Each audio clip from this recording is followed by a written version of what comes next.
Hello বন্ধুরা, চলে এসেছি ধারাবাহিক শুভ বিবাহর আজকের পর্বের আপডেট নিয়ে। আজকের পর্বের শুরুতেই দেখা যায় সার্থক আর ইমন চাইছে তেজ বেকারিতে নতুন একটা বিস্কিট লঞ্চ করতে, যে বিস্কিটে থাকবে মদ মেশানো। তবে এটির বিরোধিতা করে ঠাম্মি আর তেজ। সুধাও একই কথা বলে, কারণ তেজ বেকারির গ্রাহকরা একদম সাধারণ।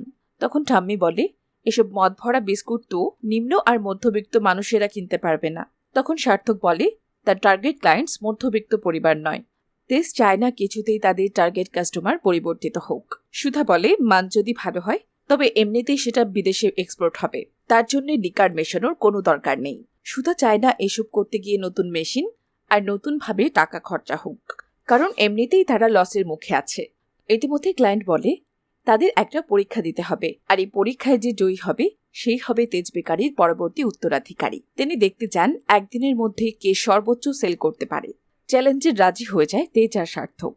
সুধা এই ব্যাপারে তেজকে সাহায্য করতে চাইলে তার সাহায্য নিতে রাজি হয়নি তেজ। আর এরপরই দেখা যায় দুই পক্ষই পাশাপাশি স্টল সাজিয়ে বসে। অন্যদিকে তেজের বাবা সুধাকে বলে এই সময় সুধা যেন তেজের পাশে দাঁড়ায়, কারণ সে খুব ভালো করেই জানে সুধাকে ছাড়া এই লড়াইটা তেজ একা জিততে পারবে না। আর তেজের দুর্ব্যবহারের জন্য সে হাত জোর করে ক্ষমা চায় সুধার কাছে। সুধাও তখন তার শ্বশুর মশাইকে কথা দেয় যে করেই হোক সে তেজকে জেতাবে।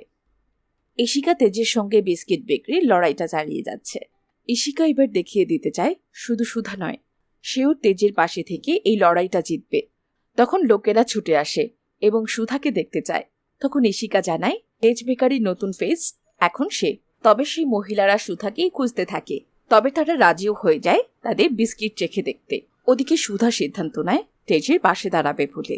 আগামী পর্বে দেখা যাবে সুধা নতুন বিস্কিট নিয়ে এসে পাশে দাঁড়াবে তেজের।